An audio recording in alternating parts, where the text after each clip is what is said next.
Hacı Çıldağa inanırmı?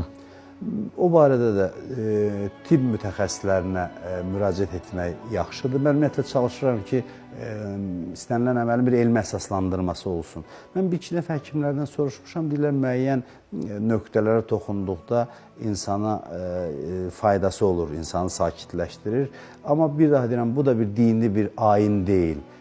Bunu yalnız və yalnız bu sahənin mütəxəssisləri təsdiq edə bilər ki, bədəndə olan o müəyyən nöqtələrə onu toxunmaqla əslində o insan stressdən azad ola bilirmi, yəni şokdan çıxa bilirmi? Misal üçün, bəzən mən şahid olmuşam ki, misal üçün bir nəfər özünü qeyri-adekvat aparırdı, başına bir hadisə gəlmişdi.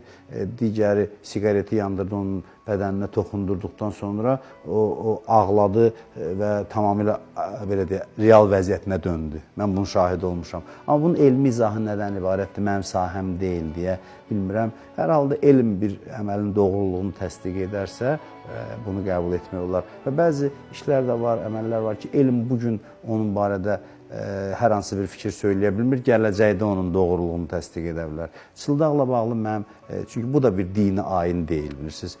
İnsanlar bunu əsrlərlə təcrübədən keçirib, əgər faydalıdırsa qəbul etmək olar.